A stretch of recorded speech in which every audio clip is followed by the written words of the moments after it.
Hey guys, how's it going? Wixie Gaming here, and today I wanted to show you my Season 9 Deathlord's Legacy Necromancer build. This build utilizes the set to buff your minions, so a large portion of your damage is going to come from the minions and from the Summon Frenzy ability. The Necromancer also has a bonus of his set items having some block in them, so getting block capped isn't the most difficult task. So I really like the Necromancer because he has a strong offense and then a strong defense as well.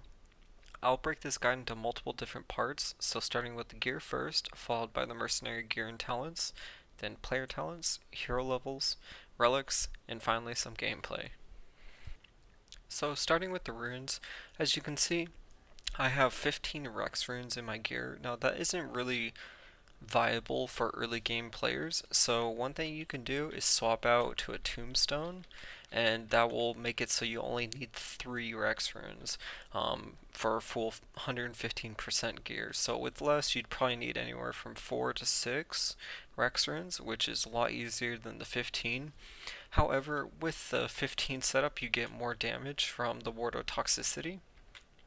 But with that said, let's go over the items. So we need the helmet, chest, boots, and charm for the set. And what the set does is increases minion HP and damage. So it's quite significant for your summons. Now for the amulet, we use the ritual pendant because it's just best in slot overall for poison builds. We use Clefaxier just because it's again best in slot for poison builds. It allows you to use your two hand or your shield option without it being a two hand, so it's really good. The health and mana doesn't really do a whole lot, but I guess it helps a little bit. For this build, I use the Demon Eye Ring for the all talents, the life steal and the mana steal, so those help keep you topped off a little bit during combat. For the belt, we use the Assassin's Belt. This is the best in slot poison belt, so it gives you movement speed, attack speed, poison damage, so it's really good. For the potion, we use the Magadai Elixir.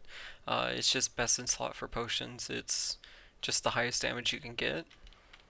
For the gloves, we use the Viper's Hands.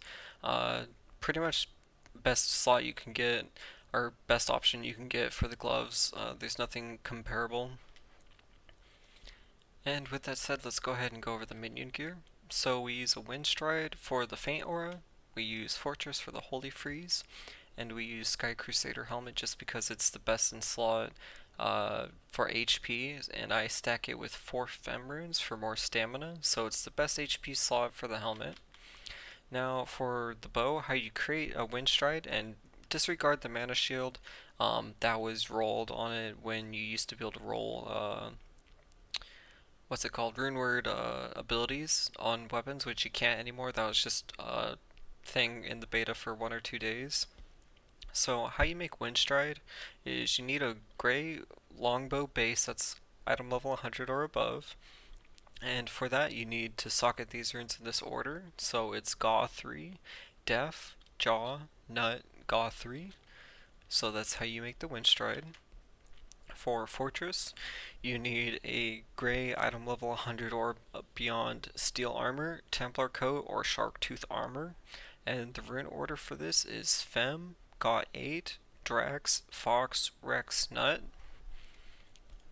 Now going over minion abilities, probably have to set them again. So I put 30 into multi-shot, 30 into kneecap, 30 into rapid fire. Rapid fire is the really big one here because it gives 421% attack speed boost. The rest of them doesn't really matter too much. I put the rest of my points into piercing shots just because it gives you an additional chance to pierce, so it helps his damage a little bit. With that said, let's go over our talent points. So you're going to put 25 into Skeletal Mauler. Now, this doesn't just summon the Skeletal Mauler, this summons all of your summons, so your mages and your legionnaire as well. So you want 25 points into that. 25 points into Summon Mastery, just because this buffs your summons HP and damage quite significantly. We're going to put 25 into Summon Frenzy because it increases the attack speed, movement speed, and damage that the minions deal. The tooltip's correct or incorrect at the moment, but that's what Summon Frenzy will do. The last 20 points we put into Poison Nova, that's just a really good AoE for you and your summons, and your summons can also proc that, so it's a really good ability to put your points in.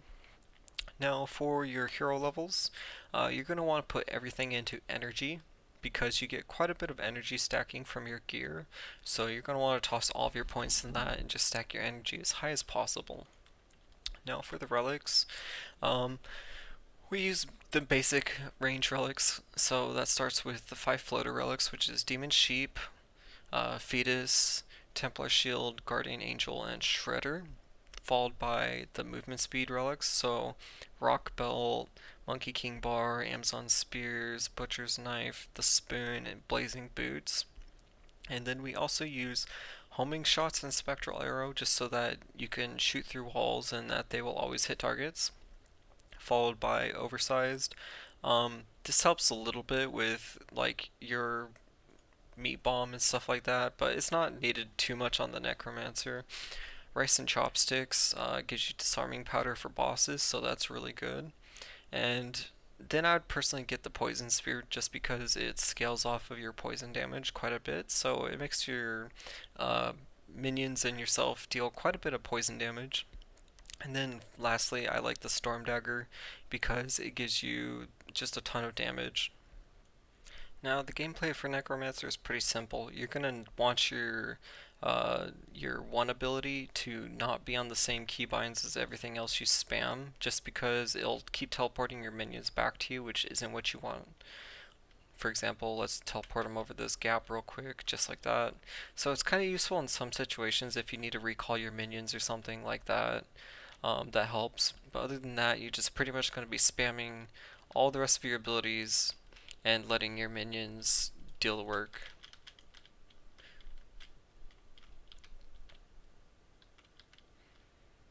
Now the cool thing about Summon Frenzy is it actually targets, it makes all of your minions target the enemy closest to you. So it allows you to kind of control your minions in a way that you didn't before.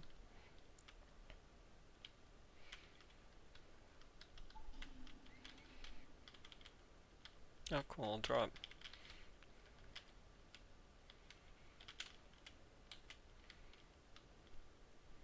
But yeah, it's fairly simple gameplay. I mean, your minions still follow behind you just a little bit, so you do need to run ahead of the mobs to start aggroing them. But once they're aggroed, they move really quick, and they just deal a ton of damage.